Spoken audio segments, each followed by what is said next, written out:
Abrir aqui os slides. Vamos iniciar. Aula passada, estão vendo, pessoal? Então, né?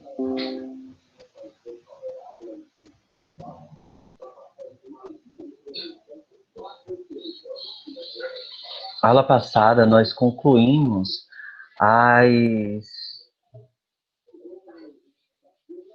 Iniciamos cefalosporinas, não, né? Não, concluímos cefalosporinas. Vamos iniciar as tetraciclinas. Não falamos das cefalosporinas, não. E eu preciso falar delas. Vamos iniciar aqui.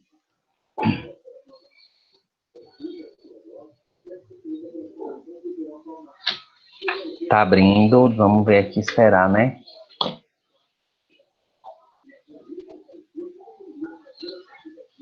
Tá. Aula passada, nós falamos de várias classes, né? Fizemos toda a introdução de antibióticos. Falamos de 3 classes, da classe das sulfonamidas, das fluoquinolonas, penicilinas, que está dentro da classe dos beta-lactâmicos. E ainda tem as cefalosporinas, que também é da classe dos beta-lactâmicos, né? Ela também são chamadas essa classe de cefalosporinas ou cefamicinas, né? Esse tipo de medicamento, de antibiótico, eles surgiram a partir do isolamento dos fungos Cephalosporium e Streptomyces. E aí, a partir desse isolamento, desses fungos, houve uma alteração, uma modificação, né? Em laboratório e passaram a ser semissintéticos. Então, esses antibióticos, eles são semissintéticos. As cefalosporinas e as cefamicinas, eles são semissintéticos. O mecanismo de ação dele é bem semelhante à da penicilina, porque eles vão interferir na síntese do peptídeo na parede bacteriana, na parede celular da bactéria. Então, quando eles interferem na síntese do peptídeo na parede celular bacteriana, eles interferem na permeabilidade da bactéria. Desse modo, a gente tem o quê? A gente tem essa classe de medicamentos como bactericidas.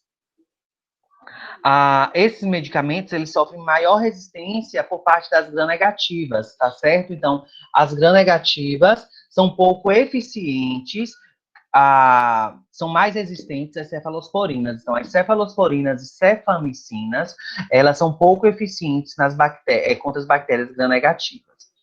Elas são uma subclasse, né, dentro dos beta-lactâmicos também, né? Por quê? Porque ela tem na composição química dela, que a gente tem a química orgânica desse medicamento, eles têm um anel chamado anel beta-lactâmico, por isso que é chamado de beta-lactâmico. Existem 5 gerações de cefalosporinas, né?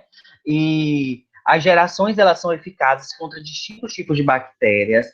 Então, o que você tem que entender aqui, não é porque uma cefalosporina que vai ser bom para todo tipo de bactéria. Não é isso, existe uma indicação. E, além disso, à medida que a geração vai aumentando o espectro e a potência desse antibiótico também. Ou não necessariamente, tá? Mas, por exemplo, a gente tem uma ceftriaxona que é muito forte, é de 3ª geração. Ele é um antibiótico base atualmente para as infecções por gonorreia, né? Como houve a mudança no protocolo do Ministério da Saúde, não se tem mais ciprofloxacino, agora é a ceftriaxona, gonorreia clamídia, tá? E a 1ª geração é a cefalexina e a cefalotina. A 2ª geração desses medicamentos, o mais conhecido é a cefuroxima, tá? Da 3ª geração, nós temos a cefotaxina e a ceftriaxona. E a 4ª geração é a cefepina, que é um antibiótico muito potente e ele só deve ser utilizado, né, quando os medicamentos têm uma maior resistência às bactérias, né, apresentar uma maior resistência a esses antibióticos, por conta da beta-lactamase. A maioria desses medicamentos são administrados por via oral, alguns intramusculares ou intravenoso também. A cefalexina é bem mais via oral. Os demais são muito intramuscular e intravenosa. Eles se distribuem amplamente pelo organismo, humano, eles atravessam as barreiras, né? E aí a cefalperazona, ele é eliminado na bile, assim como a ceftriaxona, e eles ultrapassam a barreira, eles são muito fortes também. A eliminação deles, né, ocorre a partir da secreção tubular. Então, o que que acontece? Algumas bactérias, ela tem essa capa externa, né, que é a proteína. E aí, quanto mais ela tem essa dupla proteção é que torna as bactérias mais resistentes. E esses antibióticos, as cefalosporinas, a, os beta-lactâmicos, eles conseguem atingir e fazer com que a beta-lactamase ela seja destruída. E por isso eles são bactericidas, né? Porque eles impedem que se forme na parede das bactérias, e aí o que acontece? Acaba matando a bactéria. A estrutura da cefalosporina é semelhante à penicilina. Por isso que ceftriaxona, cefepina e cefalexina, por exemplo, né, as cefamicinas, de um modo geral, elas são muito fortes no organismo e por isso que dá muitas reações alérgicas. Então, a gente tem que estar atento. Ceftriaxona, cefalexina, né, que são muito comuns de serem administrados, a cefepina, né, porque pode estar causando alguma reação de hipersensibilidade, como a epidermólise bolhosa. Indicadas para gram-negativas, mas principalmente para gram-positivas. Por que, Pablo, alguns gram-negativos também? Porque as de quarta geração, por exemplo, ela já é mais de um espectro maior. A cefepina e a ceftriaxona, por exemplo, ela funciona muito bem contra bactérias gram positiva e gram negativa. A cefepina, ela é um antibiótico utilizado para pessoas que desenvolveram infecção de corrente sanguínea e sepsemia. E aí, o que acontece? Utiliza pode ser um dos medicamentos alternativos e usados, sim, para esse tratamento. Pneumonias, infecções urinárias, e aí entra a infecção sexualmente transmissível, já falei da ceftriaxona. As meningites, sinusites podem ser utilizadas também. Pode ter efeito adverso? Pode ter adverso, porque são nefrotóxicas, né? E tem intolerância ao álcool. Uma pessoa que está bebendo não pode tomar uma cefalosporina, tá? Por conta da interação. E causa hipersensibilidade. Assim, algumas cefalosporinas, esqueci até de colocar, são os antibióticos mais seguros de usar durante a gravidez, tá? Por quê? Porque os efeitos colaterais, porque ele não, como é que eu vou dizer? Ele não interfere muito no feto, né? Na vitalidade fetal. Não é à toa que se uma mulher ela tem uma IST como clamídia e gonorreia e for tratada com ceftriaxona, tranquilo. O problema, é claro, é a cefepina, por exemplo.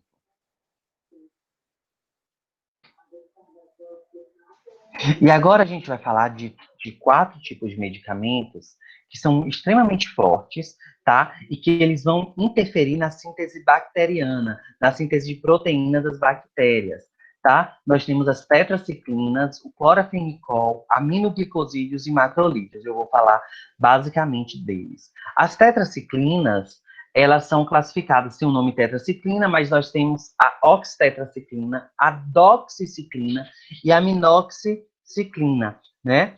Então, qual o mecanismo de ação? Vão inibir a síntese das proteínas, ou seja, eles não vão matar a bactéria, mas vão fazer com que as bactérias elas não sintetizem proteínas endotóxicas, né, tóxicas para o organismo humano. Então, desse modo, ele paralisa e impede a reprodução. E aí, facilita o quê? Facilita o nosso sistema imunológico e degradar, né, e matar essa bactéria. Então, ela a tetraciclina, por isso, ela é bacteriostática. Elas podem ser tomadas via oral, agem impedindo que as bactérias produzam proteínas importantes para que ela cresça e se multiplica. Então, essa proteína tóxica da bactéria é que facilita o crescimento e a multiplicação dela. Você inibindo essa síntese, ela não vai ter toxicidade no seu corpo, logo, ela não vai crescer e nem vai se multiplicar. Esse medicamento pode ser administrado por via oral ou parenteral. Tem uma absorção no intestino, né? Muito regular, muito irregular quando é junto com alimentos, tá? Se você estiver fazendo ingestão de cálcio, ferro, magnésio, algum alumínio, né? E você tomar com tetraciclina, ela vai perder o efeito dela também. Só que a doxiciclina, não tanto, né? Nem a doxiciclina, nem a minoxicilina, mas as demais, sim. Elas não devem ser tomadas com produtos que, como eu já falei, né? Com produtos que contêm cálcio, ferro, alumínio, enfim. Esse antibiótico ele é de amplo espectro, ele é de primeira escolha. Deixa eu ver aqui.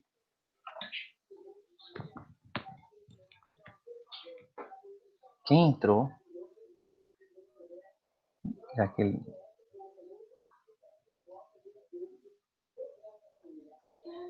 Não falamos, não.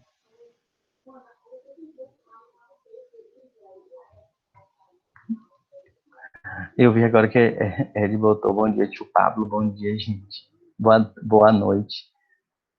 Eu botei bom dia, foi? Eu não tinha entendido.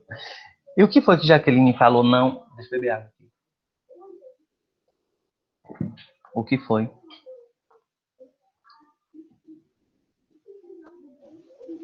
Eu já me perdi todo aqui, vocês nos questionamentos. Vamos continuar.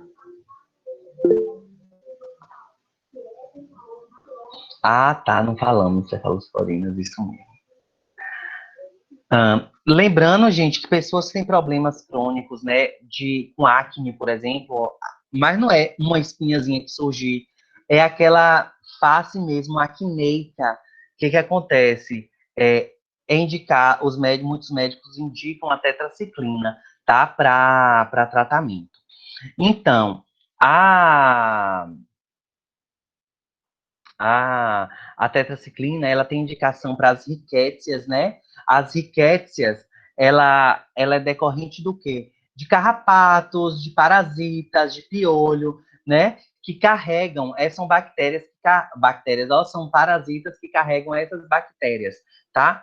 O micoplasma nós vamos falar, né? Pode ser adjuvante é um tipo de bactéria também, né, que pode causar, que causa tuberculose e a hanseníase. As pestes, né, como a peste bubônica, a clamídia, né, que é uma bactéria. A clamídia é interessante falar porque ela é uma bactéria que causa uma infecção sexualmente transmissível. Contudo, ela pode causar infecção pulmonar. Pablo, infecção pulmonar como? Através de sexo oral? Não. A clamídia, ela pode estar na presença, nas penas de aves, tá certo? Então, por estar na presença nas penas de aves, o que acontece?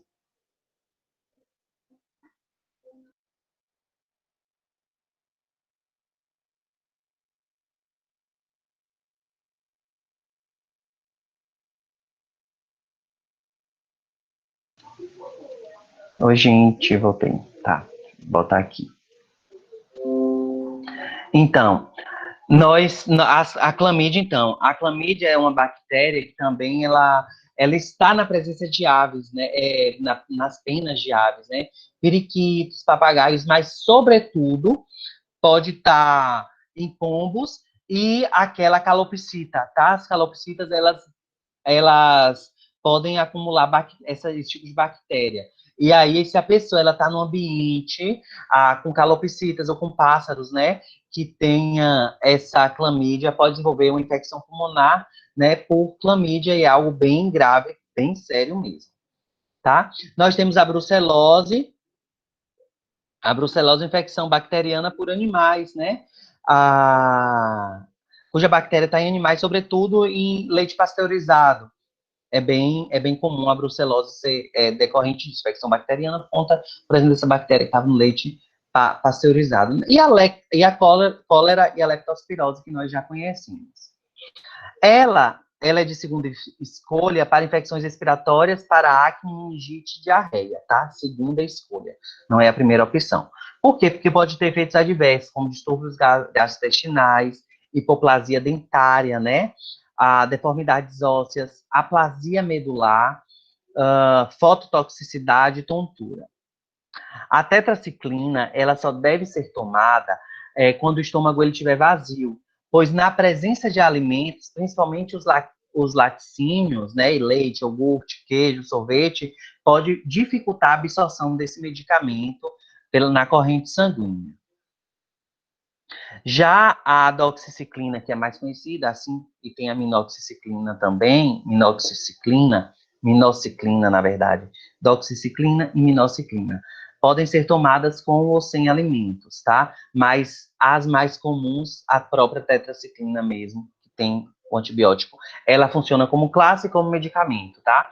Ela não pode ser tomada na presença de alimentos.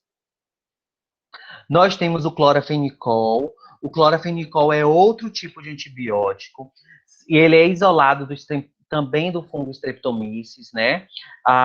É um grupo especial de bactérias, a Streptomyces, né? Está dentro da Actinomycetas.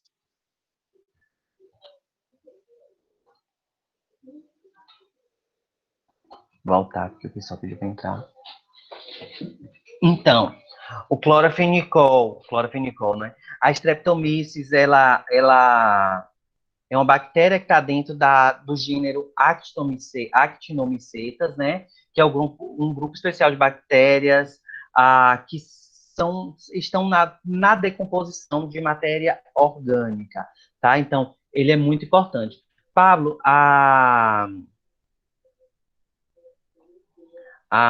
como é que fala? A clorafenicol, ele é um medicamento que ele é um antibiótico também extremamente potente. Ele vai agir interferindo na produção de material genético de proteínas das bactérias também. Ele vai inibir a síntese proteica a partir do ligamento. Ele vai entrar dentro, vai conseguir adentrar na bactéria. E como é que ele inibe a síntese proteica? Ele vai se ligar aos ribossomos bacterianos. E aí vai impedir de quê? Vai impedir que ela se multiplique, que ela cresça. Existem dois tipos de medicamentos, de antibióticos, que são dentro dessa classe, e vocês conhecem, a eritromicina e a clindamicina. A eritromicina e a clindamicina, elas são antibióticos extremamente potentes, fortes, e que podem causar reações adversas. Lembrando que eles geralmente são antibióticos mais de um espectro maior, ah, e consegue matar mais bactérias. Só que, claro, eles não vendem assim aleatoriamente a eritromicina e a clindamicina. A clindamicina é um antibiótico alternativo, né? Quando não surte efeito para sinusite, por exemplo. Eles atravessam barreiras, eles são metabolizados no fígado, apesar de ter ampla distribuição, e tem uma administração via oral. A eritromicina também ele é um antibiótico muito, muito utilizado como alternativo para algumas ISTs. Como eu disse, são de amplo espectro, então são tão bons tanto para bactérias gram-negativas quanto gram-positivas.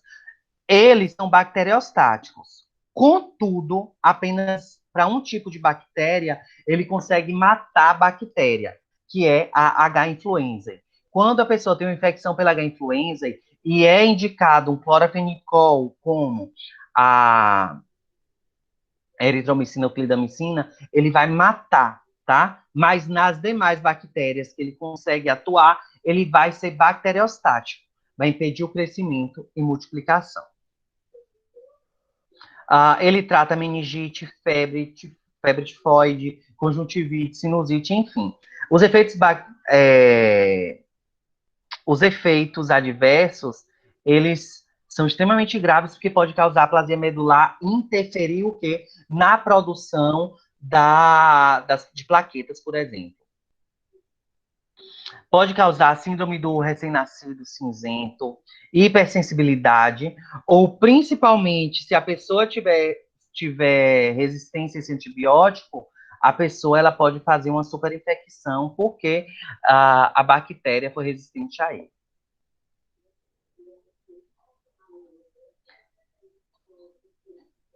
Aqui, ó.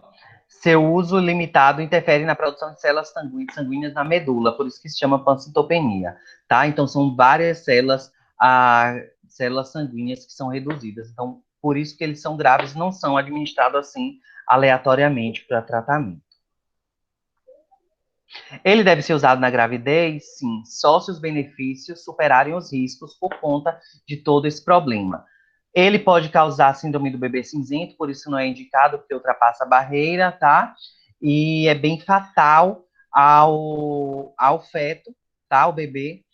É uma reação grave, frequentemente fatal ao medicamento, né? Para o bebê, porque ele está acinzentado porque tem a dificuldade da troca gasosa, tá? E aí a gente tem o quê? O bebê cinzento porque não está fazendo perfusão. Se não está fazendo perfusão, a gente tem problema com o quê? Com a produção de células sanguíneas e as células sanguíneas importantes para chegar a todos os tecidos, né? Outra classe importante de antibióticos são os aminoglicosídeos. Os aminoglicosídeos, eles podem ser tanto naturais ou semissintéticos. E aí nós temos a streptomicina, que também pode ser, que surge a partir da streptomyces, tá? Nós temos a gentamicina. A gentamicina é um antibiótico extremamente forte. E aí nós temos algumas, né? Neomicina, micacina, que tem nas pomadas. Quem já viu pomadinhas no PSF com antibiótico sabe que tem pomadas que contêm tanto a micacina como a neomicina. Aí nós temos também, além desses dois, nós temos streptomicina e gentamicina. Eu conheço basicamente esses quatro dentro da classe de aminoglicosídeos, os outros não. Eles inibem a síntese de proteínas bacterianas, né? São muito bons quanto às gram-negativas, sobretudo as pseudomonas. As bactérias pseudomonas são um grupo de bactérias muito potentes, tá? E eles vão inibir a síntese proteica dessas bactérias a partir da translocação de um tipo de RNA. A partir da inibição da translocação de um tipo de RNA. Isso ocorre no núcleo da célula bacteriana. Eles não têm efeito sobre as bactérias anaeróbicas, né? As bactérias anaeróbicas, aquelas que não precisam de oxigênio, né? Nós temos a spectinomicina, ela está relacionada aos aminoglicosídeos, age de forma semelhante com os demais aminoglicosídeos, mas esse medicamento aqui, esse antibiótico, a spectinomicina, ela está em desuso nos Estados Unidos. Por quê? Por conta da questão do risco-tratamento, né? Quando a gente vai analisar os benefícios e os riscos, ela causa muito maior risco ao organismo humano do que benefício. Então, sendo que tem outros aminoglicosídeos muito bons, então, como esses aqui que eu já falei, então deixaram-se de ser disponibilizados nos Estados Unidos, esse especificamente. Oxente, desculpa, gente, não terminou não. Meu Deus do céu.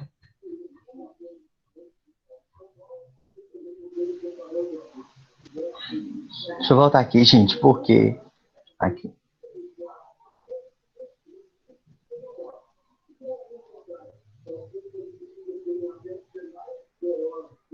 Vamos continuar.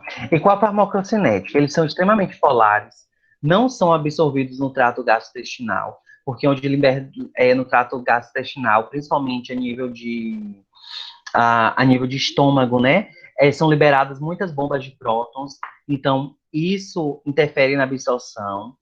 Eles têm absorção rápida intramuscular, eles não atravessam barreiras, contudo, ainda tem se pesquisado se consegue ultrapassar a barreira placentária ou não. Eles têm baixa distribuição nos tecidos, eles podem se concentrar no ouvido interno e no córtex sinal, por isso que eles são tóxicos, que podem causar nefrotoxicidade e ototoxicidade também. Ok, os efeitos adversos que eu falei para vocês, principalmente a metilmicina, né? Ela é a menos tóxica e as demais causarem ototoxicidade e nefrotoxicidade. Eles podem danificar ouvidos e rins, como eu falei, e temos as indicações. A streptomicina, ela é utilizada para quê? Para endocardite bacteriana, para tuberculose, pode ser um medicamento alternativo para tuberculose, e a tularemia. A tularemia é uma febre causada por uma bactéria que tem no coelho, tá? E aí, a streptomicina, ela é utilizada para tratar esse tipo de infecção. Endocardite bacteriana, né, que é uma inflamação no, no endocárdio, e esse antibiótico é extremamente potente. E para a tuberculose não é um medicamento de escolha, mas ele pode ser um alternativo, vou explicar mais à frente. A gentamicina é um dos antibióticos que eu conheço, ele é muito utilizado, além dele ser extremamente potente, porque ele é utilizado contra pneumonias que não conseguiu ser tratadas com antibióticos menos potentes, sepsis, infecções urinárias bem acentuadas, meningite, grandes queimados. Lembrando que a gentamicina utilizada para pacientes grandes queimados, ela não vai ser feita para profilaxia, para prevenção, mas ela vai ser para tratamento, né? Se as feridas decorrentes da queimadura se infectou. A trombamicina, ela é utilizada uso oftalmológico, por isso que eu nem conheço, tá? A canamicina, ela é indicada para tuberculose, mas não é muito utilizada, tanto que ela não vai estar no protocolo que eu vou passar. E a neomicina, ela é utilizada para a preparação do intestino para cirurgias, né? É tomada via oral, e ela pode ser utilizada de uso tópico também. Ah, ainda, por exemplo, não fecharam-se, né? A ciência ainda não entrou no acordo, no consenso, de se ela ultrapassa a barreira placentária ou não, mas percebeu-se que mulheres que fizeram o tratamento com algum tipo de aminoglicosídeo, o bebê teve perda, o feto teve perda de audição, tá? Mas aí tem que observar também. Ah, contudo, ele não ultrapassa o leite materno, não vai para o leite materno. Então, se a mulher precisar utilizar esse tipo de antibiótico durante a amamentação, é legal porque não vai passar para o leite. É interessante falar que a eritromicina, que é uma espécie de macrolídeo, né? Que foi descoberta em 1952, a partir do metabolismo do Streptomyces erythraeus, ela tem sido muito utilizada hoje em dia, mas principalmente a nível de hospital. A claritromicina e a azitromicina, elas são muito mais utilizadas. São menos agressivas. Lembrando que a classe dos macrolídeos, tanto eritromicina, claritromicina e azitromicina, né, eles são uma classe de antibióticos extremamente potentes e que consegue e que, infelizmente, eles causam muitas alterações gastrointestinais, muitos desconfortos gástricos, tá? Eles são muito fortes. Lembrando que a eritromicina ela é sintetizada naturalmente e a claritromicina e a azitromicina elas são semissintéticas. Elas vão inibir a síntese de proteínas das bactérias, tá? Elas vão ser bacteriostáticas e elas vão competir com os clorafenicóis. Então, os macrolídeos eles competem com clorafenicol. Mas qual a diferença do macrolídeo para o clorafenicol? Porque o macrolídeo, enquanto o clorafenicol ele é bom para o tratamento de bactérias gram-negativas, no caso, o clorafenicol são extremamente bons para bactérias gram-negativas. Os macrolídeos, eles são muito mais eficientes contra os cocos e os bacilos gram-positivos. Tanto os cocos e bacilos gram-positivos, né? Eles vão sofrer muito, né? Se for utilizado como tratamento, azitromicina, eritromicina e claritromicina. Uma coisa que é importante falar, eles são bacteriostáticos, mas em altas dosagens eles podem matar a bactéria. A gente vai utilizar a azitromicina para pessoas que são alérgicas à penicilina, tá? Se a pessoa ela tem muita alergia à penicilina, muita gente usa a azitromicina para fazer o tratamento. Tá ok por enquanto, né, gente? Ninguém falou nada, vamos continuar. Então, a eritromicina, ela é pouco estável e meio ácido, né? E ela tende a causar tromboflebite se ela for administrada de modo intravenoso. A eritromicina, a claritromicina e a azitromicina, elas têm ampla distribuição. Contudo, a distribuição da azitromicina ela é 10 vezes maior. Por ela ter uma distribuição 10 vezes maior, tanto quanto o tempo de viver a vida, quanto na distribuição dela no organismo, ela tende a causar alguns efeitos indesejados. Contudo, e isso, vocês devem ter ouvido falar da azitromicina como um protocolo junto com a cloroquina para o uso do que? Para o uso inicial do tratamento de Covid. Mas claro que não iria ser tão eficaz, né?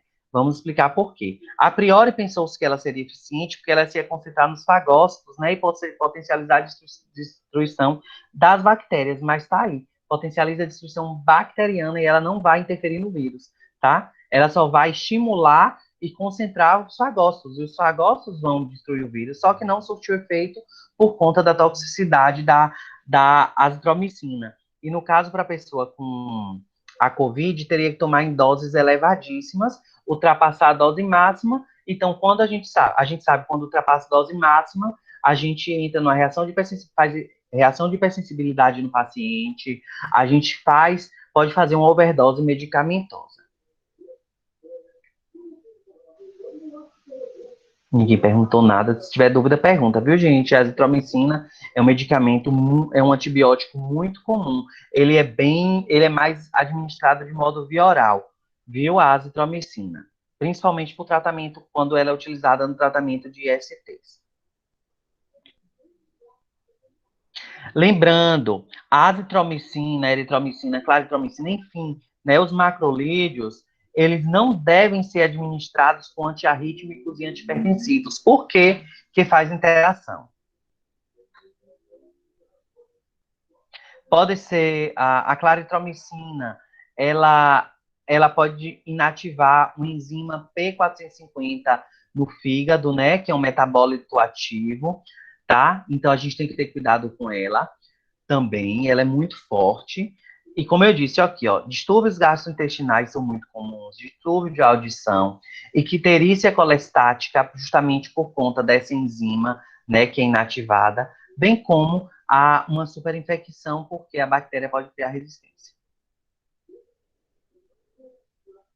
Os macrolídeos devem ser tomados durante a gravidez apenas se o benefício do tratamento superar o risco. Já a azitromicina e a eritromicina não foram observados efeitos prejudiciais no feto em estudo com animais. Porém, não foram realizados estudos bem definidos em mulheres grávidas. Então, se não tem estudo com mulheres grávidas, não se administra, tá? A eritromicina é um dos antibióticos mais seguros de se usar na gravidez. Contudo, se for verificar risco-benefício para a mulher, né? Agora a gente não está falando a nível de feto, tá? A gente está falando do bebê. Ou a gente está falando da mulher, não do feto do bebê. A azitromicina, ela já foi muito testada nas gestantes e houve relato de potencialização de muitos efeitos gastrointestinais extremamente potentes na mulher. Então, por isso, na gestante, por isso que a azitromicina ela não tem sido indicada. Se precisar, faz a eritromicina. Contudo, a gente sabe que evita-se o macrolídeo. É só em último caso vai usar um medicamento dessa classe.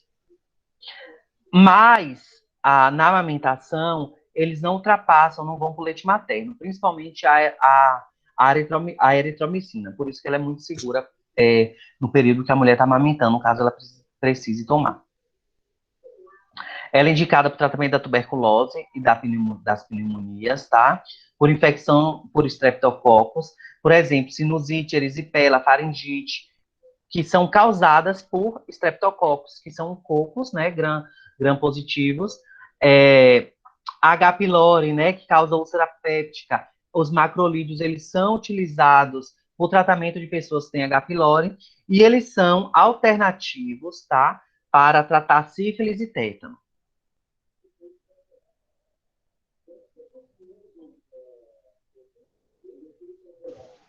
Eu falei de clindamicina, gente? Não falei de claritromicina. Vamos lá. A gente tem 3 classes de medicamentos que são soltas, né? Que é a que é assim, chamada de miscelânea, que ela é utilizada para vários tratamentos e ela tem o efeito dela é sobre a bactéria de um modo geral, tá? Nós temos a clindamicina, a vancomicina e as polimicinas. Se os macrolídeos são extremamente fortes, clorafenicol são fortes. Esses 3 tipos de antibióticos são os mais fortes que existem. Se a pessoa está com uma bactéria muito forte, fez tratamento com tudo e precisou tomar um desses 3 e não surtiu efeito, é aguardar o corpo reagir ou, infelizmente, é esperar, né? Um milagre de Deus. Não vou falar outra coisa porque, né, esperar a morte porque é muito, muito doloroso. Vamos continuar.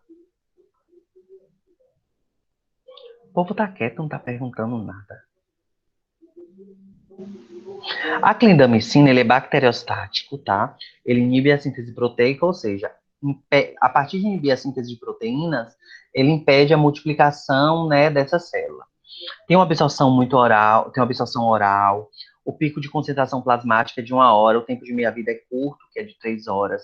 Se distribui de modo amplo no organismo, não ultrapassa o sistema nervoso central, né? Mas a placenta, ela ultrapassa a barreira placentária. Ela pertence à classe de antibióticos chamada de lincosamidas, tá? É uma classe que tem basicamente a clindamicina. A clindamicina, ela é utilizada para tratar infecções bacterianas sérias, ou seja, bactéria multiresistente. E as que a gente sabe de um modo geral, né? A pseudomonas, pseudomonas não, a Klebsiella, os cocos gram-positivos que ficaram resistentes. Por quê, gente? É mais fácil a gente ver que a bactéria gram-negativa é resistente do que positivo, porque o gram-positivo, de um modo geral, está na comunidade. Exemplo, os cocos, por exemplo, tá na nossa pele, os cocos estão, os bacilos gram-positivos estão no nosso intestino, de modo, claro, organizado, os cocos principalmente, né? Porque a gente precisa ter a nossa flora intestinal para a decomposição, para o bolo fecal. E, enfim, e a clindamicina, ela é muito boa para tratar infecções bacterianas sérias, ou seja, quando a gente tem uma bactéria multiresistente, ela vai agir de um modo muito forte, impedindo que a bactéria produza as proteínas endotóxicas para a gente, né? Ela tem uma alta ligação, a clindamicina, ela se liga às proteínas plasmáticas, e por isso que ela se distribui de modo amplo no organismo. O princípio ativo da clindamicina vai potencializar o nosso sistema imunológico, porque ela vai se acumular nos leucócitos, nos macrófagos, né? Se tiver a presença de abscessos também, e vai conter todo o processo, vai conter o processo infeccioso. Ela sofre biotransformação hepática, né? Porque ela vai ser degradada e é eliminada na bile e na urina. Ela tem efeito grave, pode ter efeito adverso, sim, diarreia e colite, tá? Mas principalmente pode causar a síndrome de Stevens-Johnson, que é o eritema multiforte, é aquela epidermólise bolhosa que uma reação tóxica extremamente forte que causa queimadura na pele, né? Aquelas bolhas parecendo queimadura, que não é queimadura, é por conta da reação do medicamento mesmo, tá? Em cerca de 1 a 10% das pessoas pode causar colite. Indicada tanto para gram-negativa aeróbica, gram-positiva aeróbica e gram-negativa potente, abscessos pulmonares, infecções pleurais graves, a sepsis, tá? A clindamicina é muito usada também. Tem pessoa, por exemplo, quando vocês verem saúde da mulher, eu vou explicar da vaginose bacteriana, que é um tipo de IST. A clindamicina, ela é utilizada porque a vaginose, a vaginose bacteriana, ela pode ter uma alteração na região por conta de um gram positivo aeróbico, tá? Outra coisa que é importante, pessoas com acne pode não, o médico pode indicar a clindamicina. Não se recomenda o uso durante a gravidez e muito menos durante a amamentação. Nós temos a vancomicina. A vancomicina, se a clindamicina é forte, a vancomicina é muito mais potente, porque faz parte da classe de antibióticos extremamente potentes. Quando a pessoa tem sepse, né, infecções do trato respiratório inferior muito grave que não conseguiu tratar com antibiótico nenhum, infecções de pele, como erisipela, tá certo? É utilizada, em alguns casos, a vancomicina, tá? Utilizado no tratamento de infecções graves, como as estafilococos resistentes a beta-lactâmicos, por exemplo, tá? Aí utiliza a vancomicina. Tem os beta-lactâmicos, como as cefalosporinas, né? Ou a penicilina, esses dois não conseguiu surtir efeito, esses dois medicamentos não surtiu efeito, entra com a vancomicina. Deixa eu ver o que eu posso falar.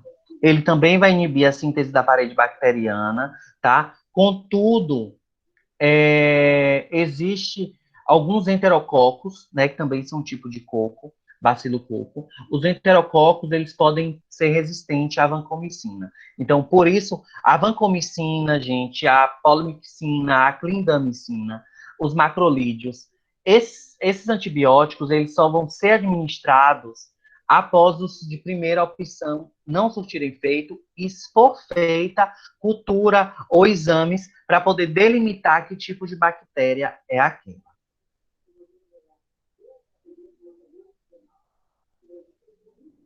Há uma coisa interessante. Quando as infecções por estafilococos são localizadas, estão extremamente purulentas, né? A vancomicina ela pode ser utilizada tanto para tratar esse tipo de infecção grave, mas principalmente para auxiliar em medidas cirúrgicas, tá? Uma cirurgia extremamente contaminada, que não é uma cirurgia limpa, né, asséptica, pode se utilizar a vancomicina. Ela tem um tempo de meia-vida de 6 horas, tá? A infusão dela não é rápida, é muito lenta, via endovenosa. Por quê? Porque pode causar a reação de hipersensibilidade, o eritrema, né, bolhoso, a reação bolhosa, como Steven Johnson também, a vancomicina pode causar, se for feita de modo muito rápido, né, pode causar o Steven Johnson, e o eritrema pode estar causando também a nível tecidual. Outra coisa, igual noradrenalina, eu já falei para vocês da noradrenalina há muito tempo. A nora, ela tem que ser também administrada lenta, né? Porque ela pode causar o quê? Necrose tecidual. É igual a vancomicina. A vancomicina também, ela pode causar eritrema e pode fazer uma necrose tecidual, se for administrado de modo muito rápido. Ela causa taquicardia. Ela vai causar coceira, que é urticária, tá? Ela pode fazer hipotensão, além de ser nefrotóxica e ototóxica. Então, vocês estão vendo que esses antibióticos mais potentes, eles não são administrados aleatoriamente e não são vendidos em farmácia.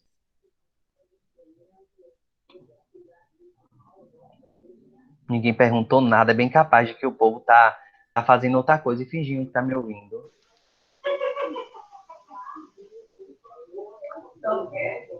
Vamos continuar, pessoal.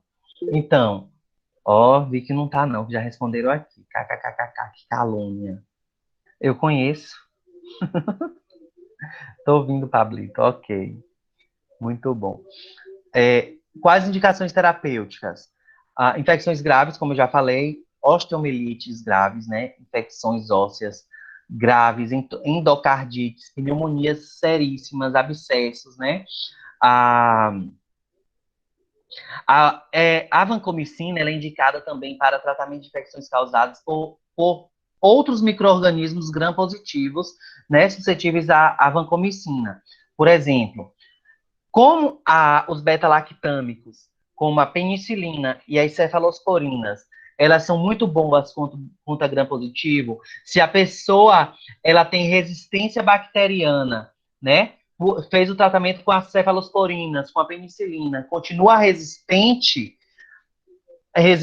né? E a infecção não some, aí parte para a vancomicina. Então é importante. Vancomicina, ela é utilizada no tratamento de estafilococos e de grãs positivas, tá?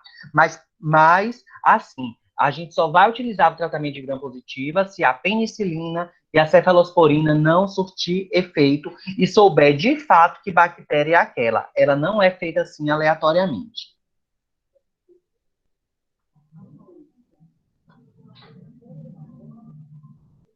Já falei. Ah, outra coisa. A vancomicina administrada com algum aminoglicosídeo no tratamento de endocardite foi vista uma eficácia extremamente forte. E a infecção, ela sumiu muito rápida, tá? Então, a vancomicina, junto com o aminoglicosídeo, potencializa o tratamento no tratamento da endocardite. A vancomicina também é tratada para alguma endocardite causada por difteroide, né? Por um tipo da difteria. Temos as polimixina. As polimixina são antibióticos caríssimos, tá? Elas são extremamente potentes. Elas são extremamente nefrotóxicas. Enquanto a vancomicina é extremamente potente para a gram-positiva, as polimixinas são para as gram-negativas, para as infecções de pele, infecção de ouvido, membranas submucosas, enfim, para septicemia, sobretudo pseudomonas. Pseudomonas, se está utilizando polimixina, não sentiu efeito, esqueça que vai ser difícil a pessoa recuperar. Elas têm uma estrutura genética construída por uma estrutura molecular hidrofóbica, ou seja, não tem afeição à água, as polimixinas, né? Elas são fortes porque elas vão destruir a membrana celular bacteriana quando os fosfolipídios interagem, né? Então, o que vai acontecer? Os fosfolipídios interagindo com as polimixinas, a membrana bacteriana ela é destruída. Então, a polimixina ela é bactericida, não é bacteriostática, tá? Ela geralmente, os antibióticos, eles não causam, as polimixinas, elas não causam resistência, tá? Pode acontecer apenas nas pseudomonas, mas nas demais gram-negativas, elas não causam resistência. Uma coisa interessante, se a pessoa chegou à polimixina, é porque a pessoa está precisando muito, testou de todo tipo de antibiótico, e ela tem muita toxicidade no organismo, a polimixina. Hoje em dia tem se testado as polimixinas com outros tipos de antibióticos também muito bons para gram-negativas, para tentar potencializar, mas não é nada comprovado não. São testes que têm sido feitos, mas não teve consenso ainda. Olha o que a polimixina vai fazer. Quando ela interage com a membrana da bactéria gram-negativa, ela retira o cálcio e o magnésio. É o cálcio e o magnésio que dá estabilidade para a bactéria. Então, retirando o cálcio e o magnésio, a bactéria ela tem a sua membrana destruída e ela vai morrer.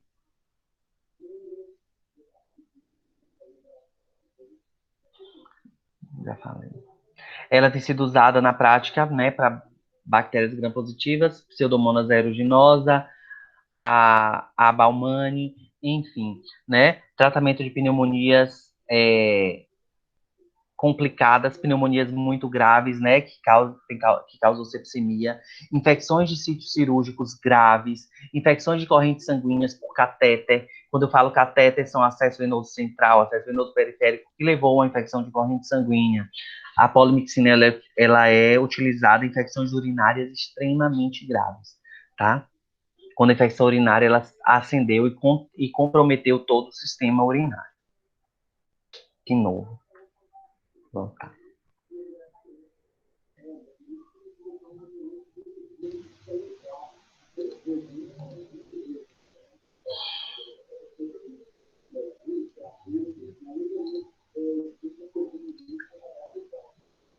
Saiu aqui, pessoal, desculpa.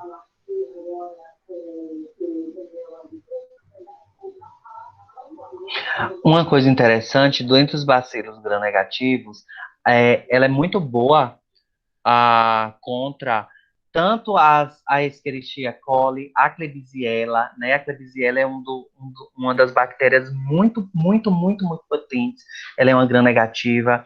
A Cinetobacter, a Cinetobacter, são as pseudomonas aeruginosas, a Cinetobacter, a Klebsiella, a E. coli, eles são bactérias extremamente potentes. São raras as pessoas que sobrevivem com infecção por essas bactérias. E por fim, agora, vamos falar dos micos, né? Dos micoplasmas, as micobactérias, tá? As micobactérias, elas são as causadoras de tuberculose e de hanseníase, tá? E existem vários tipos de medicamentos que nós já conversamos sobre, e aqui eu só vou falar do protocolo para a tuberculose e hanseníase, tá? A tuberculose, ela é causada pela Mycobacteria tuberculose e a hanseníase, ela pode ser causada tanto pela Mycobacteria leprae quanto pela tuberculose. Essas bactérias que causam essas doenças, elas acabam tornando as infecções crônicas. Tanto a hanseníase quanto a tuberculose são infecções que podem se cronificar, tá? Elas necessitam as pessoas com tanto tuberculose, tanto TB como Hans, o que acontece? O tratamento é extremamente prolongado, porque são bactérias extremamente fortes ao organismo, tá? Eles precisam ser fagocitados no interior dos macrófagos, e para serem fagocitados no interior dos macrófagos, precisam de antibióticos potentes que potencializem e dê reação aos macrófagos, né, para isso. A profilaxia da tuberculose, gente, eu trouxe o protocolo mais recente. Ele é feito com o quê? Durante um ano, né, você faz e vai sempre observando, com isoniazida, rifampicina, e depois acrescenta-se a pirazinamida. Como assim? Nos primeiros 6 meses, inicia-se a isoniazida, tá? Depois, vem-se com a rifampicina por 4 meses, e por fim, a gente associa a rifampicina à pirazinamida. Para que isso? Para poder conter o bacilo, né, causador da tuberculose, que é o micoplasma, tá? Deixa eu ver o que mais. Tá, aí o que acontece? Hoje em dia, a gente administra os 3 medicamentos: rifampicina, isoniazida e pirazinamida. A rifampicina é durante 6 meses, a isoniazida é durante 4 meses. E depois, a pirazinamida, ela fica só durante 2 meses. Aí o que acontece? Na fase de manutenção, a gente fica com isoniazida e rifampicina. Primeiro faz o tratamento durante 6 meses, tá? 4 meses com isoniazida, e depois a gente vai fazer o quê? Durante 2 meses finais, que é a fase de manutenção, a pessoa ela vai tomar rifampicina e isoniazida. Antes tomava-se os vários comprimidos. Hoje em dia, o que foi que mudou no protocolo? O protocolo ele contém medicamentos que contém o princípio ativo de todos esses, entendeu? Então, ao invés de tomar vários comprimidos, é tomado 1 ou 2 comprimidos que contém o princípio ativo de todos eles juntos. É igual do tratamento para o HIV. Antigamente era uma série de comprimidos. Hoje não, tem vários medicamentos num comprimido só. Deixa eu ver aqui as perguntas.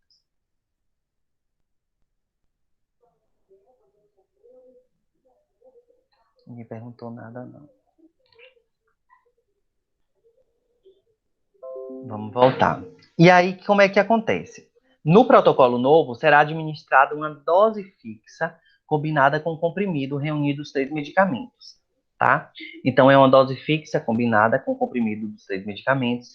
E depois, na fase de manutenção, é um comprimido só, reunindo os 2, rifampicina e isoniazida. Então, durante 6 meses, aí mudou, porque era assim, 6 meses, rifampicina, depois, e aí 4 meses Uniazida. Nos 2 meses finais, teríamos o quê? Rifampicina mais isoniazida. O que acontece hoje em dia? É um comprimido contendo os 3 medicamentos durante o tratamento, e quando você encerra o tratamento, aí você vai para a fase de manutenção, que são os 2 meses, você só toma mais um comprimido contendo rifampicina ou isoniazida. Isso foi melhor porque a gente diminui erro na administração, na dosagem, o paciente ele tem uma melhor adesão, reduz o sofrimento da família, tá? Melhor adesão tanto para a criança quanto para o adulto, que não vai tomar vários remédios.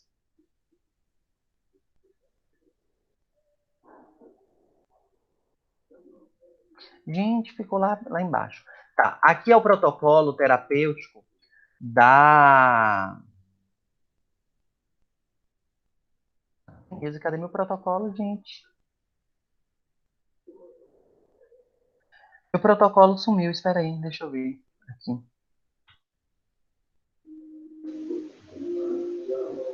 Ah, não, tá certo, protocolo.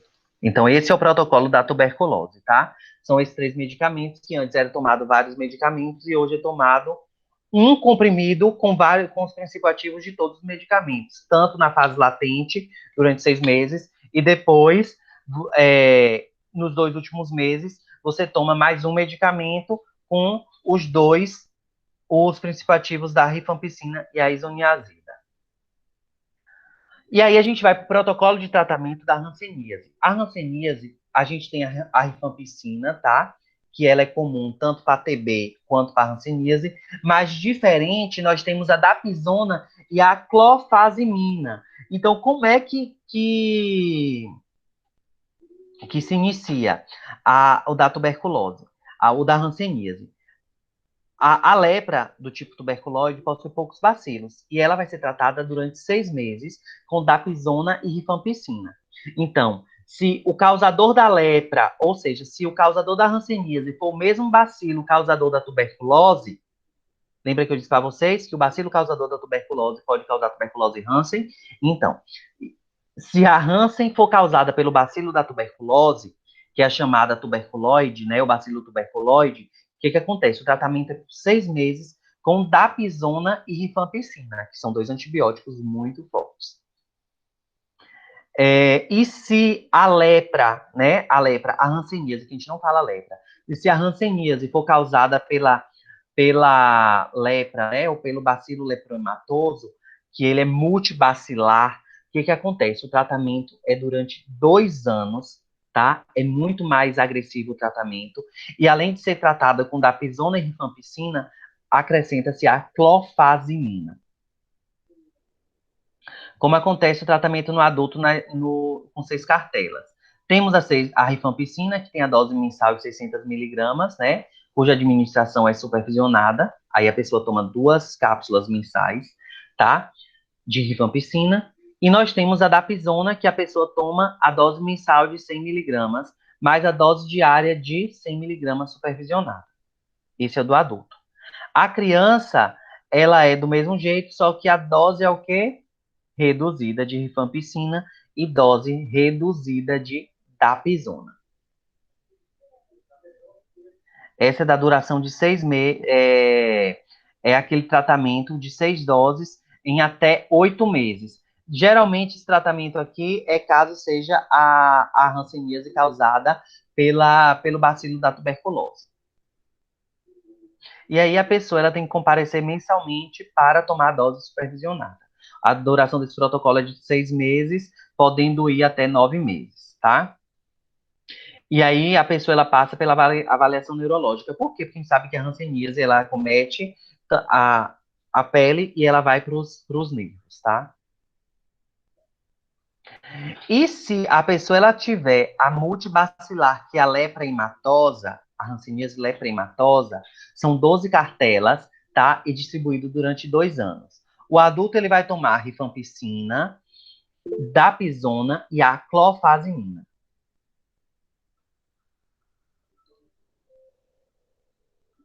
Deixa eu ler aqui.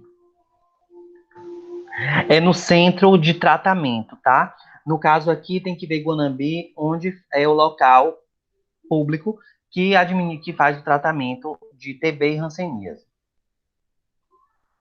Tem que ver qual o local, não sei. É atenção básica, claro, mas tem que ver qual o serviço, que não é na unidade básica de saúde da família.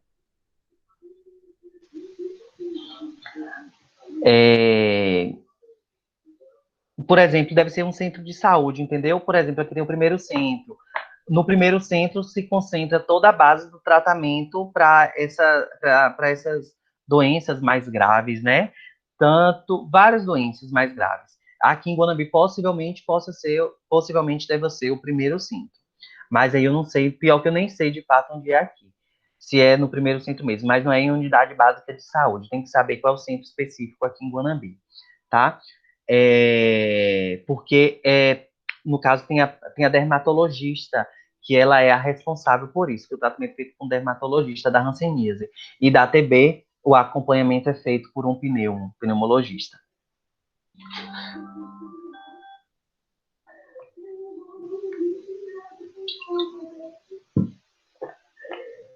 Então, vamos lá. O tratamento de adulto para leprematosa é a dose mensal de 600, sendo administração supervisionada. A dapizona tem a dose mensal de 100 miligramas, mais a diária de 100 miligramas que a pessoa se auto-administra. E entra a clofazimina, que a pessoa ela vai ter uma dose mensal de 300 miligramas, supervisionada, e em casa ela vai tomar 50 miligramas. Isso durante 2 anos, tá? A rifampicina é mensal apenas, a dapizona e a clofazimina tem a dose de ataque mensal, que ela tem que ir para o serviço tomar, e aí o serviço disponibiliza para ela a dose diária, que é uma dose menor também. E lembrando que a criança é a mesma coisa, com uma diferença. Diminui-se a dosagem da rifampicina, a dapizona, ela diminui a dosagem também, tanto supervisionada quanto auto-administrada, o pai administrando. E a clofazimina, ela tem um segredinho. Por quê? É uma dose mensal de 150 miligramas em 3 cápsulas, que ela vai tomar a dose supervisionada de ataque, e aí mensalmente, mas em casa ela vai tomar dia sim, dia não, 50 miligramas. Enquanto no adulto são 50 miligramas diárias, a criança são 50 miligramas, dia sim, dia não, dia sim, dia não. Esse é o protocolo de 12 doses, tá? Vai até 18 meses, de 18 meses a 1 ano. Se a pessoa, ela com 18 meses, o que acontece? Ela vai fazer, claro, vai fazer a avaliação neurológica simplificada e verificar para ver da pele tudo, né? Tanto neurológica quanto dermatológica. E aí vai verificar o avanço da doença ou não, se a doença avançou ou se melhorou. Os pacientes com micoplasma, né, causador da hanseníase, o leprai, por exemplo, que não apresentar melhora clínica, né, e principalmente não tiver melhora das lesões ativas da doença no final do tratamento, eles vão ser encaminhados para uma avaliação do serviço de referência, que geralmente é estadual, e aí possa ser que ele fique por um período mais tempo usando essa dose e esse tratamento. Gente, tratamento de tuberculose e tratamento de hanseníase não pode falhar de jeito nenhum. Eles são extremamente graves e mata muito. A gente não imagina, mas tem matado muito. No último ano, foram 1,3 milhões de pessoas mortas por tuberculose. No ano passado, tá? Agora eu não lembro se foi na América Latina ou no mundo. Vou falar dos principais medicamentos. A rifampicina, ela é um medicamento semissintético, o mais ativo agente antituberculose. Ela vai inibir o RNA, ela vai em altas doses inibir a síntese de RNA nas pessoas, tá? Nos mamíferos, nas pessoas. Então, ela vai ser o quê? Bacteriostática, tá? Ela é administrada via oral com pico plasmático de 2 a 4 horas. Ela tem um ciclo enterohepático, tá? Ela atravessa barreiras, ela é eliminada nas fezes e na urina. Ela tem efeitos adversos, ainda que raros, mas podem causar náusea, vômitos, erupções. Pacientes com doenças hepáticas não podem utilizar rifampicina, tá?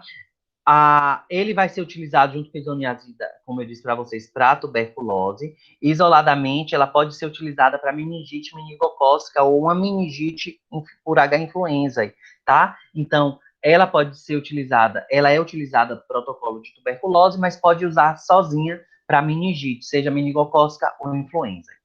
A isoniazida, ela é sintetizada do ácido nicotínico, ela é o mais importante fármaco para o tratamento da tuberculose, né?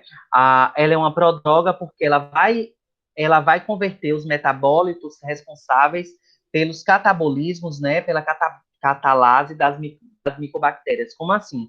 Pela formação de enzimas essenciais das bactérias. Ela é uma droga que vai inverter o quê? O metabolismo ativo das micobactérias. Desse modo, ela vai fazer o quê? Vai interferir e inibir a síntese dos elementos que são importantes para a parede da bactéria. Então, o que a isoniazida vai fazer? Ela vai reverter a metabolização de enzimas importantes das micobactérias, invertendo e enfraquecendo essas enzimas, ela consegue inibir o quê? As proteínas responsáveis pela parede celular da bactéria, né, das micobactérias. Ela não pode ser administrada, né, junto com antiácidos, tá? Porque a absorção dela fica prejudicada. Ela tem ampla distribuição no organismo, ela atravessa barreiras, ela é biotransformada no fígado, tá? Ela pode ser eliminada na urina, pode ser não, ela é eliminada na urina e tem efeitos adversos demais. Erupções cutâneas, febres, pode causar inflamação dos nervos periféricos, né, que é a neurite periférica, reações hematológicas, hepatite, artrite, e a pessoa que faz tratamento de hipertensão não, desculpa, a pessoa que ela faz tratamento com algum medicamento psiquiátrico, né, como os inibidores da MAO, tem interação, então não pode. A pessoa ela vai fazer tratamento de isoniazida para tuberculose, o médico vai ter que trocar, o psiquiatra tem que trocar o medicamento psiquiátrico do paciente se ele estiver utilizando o inibidor da MAO.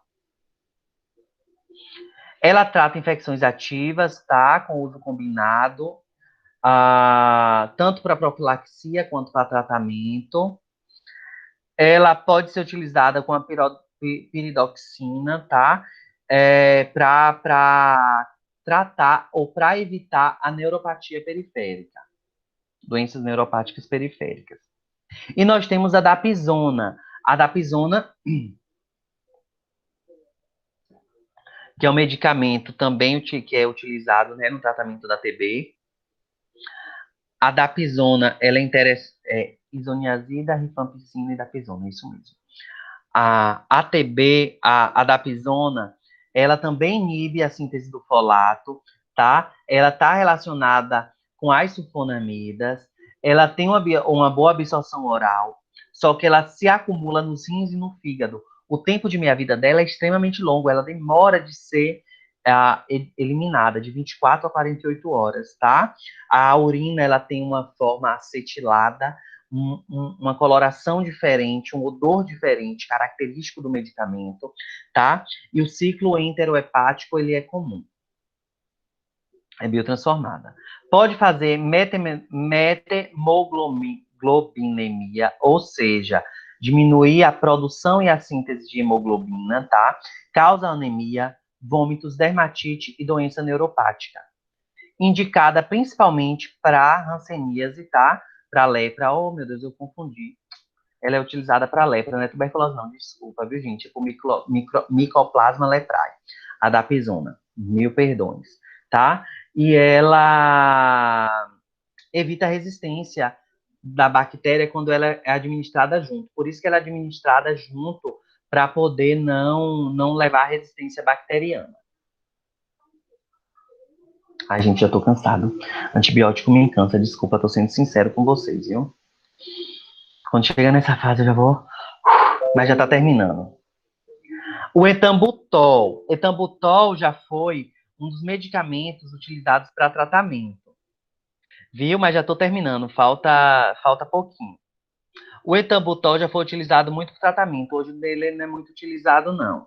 Ele inibe a síntese, tá, de enzimas na parede das micobactérias, ele tem uma eliminação por filtração glomerular e secreção tubular, tá? A meia-vida dele é curta, ele tem como efeito adverso diminuição da acuidade visual, ele aumenta a presença de urato sanguíneo, né, de resultados de restos de metabolização do organismo no sangue, faz reações cutâneas. A pessoa que toma etambutol tem dores estomacais extremamente fortes. Já foi utilizada em associação com a zoniazida por tratamento da tuberculose, hoje não é mais, e não é recomendada para crianças, por conta de todas essas reações. A pirazinamida. A pirazinamida também ela tem uma atividade bactericida, ela é muito boa em meio com pH ácido, tá? Ela, ela, ela vai estar dentro dos macrófagos, então ela potencializa os macrófagos, tá? Ela tem uma absorção oral muito boa, ela é bem distribuída pelo organismo, pode ultrapassar barreiras, o tempo de meia-vida dele é médio, de 10 horas, tá? Eliminado através dos glomérulos, só que ela tem um efeito adverso muito grande, que é um efeito hepatotóxico, né? Pode inibir a excreção dos uratos através da urina, tá? Então é extremamente importante estar atento, porque ele interfere na eliminação, pode causar artralgia, náuseas e vômitos. E ele é dentro do esquema terapêutico de 6 meses. A cicloserina já foi utilizado, tá? De amplo espectro, principalmente para tratar streptococcus. Hoje em dia é pouco utilizado. Ele vai impedir a síntese, né, de proteínas nas paredes das micobactérias. A absorção é rápida, de 3 a 4 horas. Se distribui amplamente, né? E o princípio ativo ele não se degrada muito, por isso o princípio ativo ele tem uma molécula que fica mais extensa na urina, tá?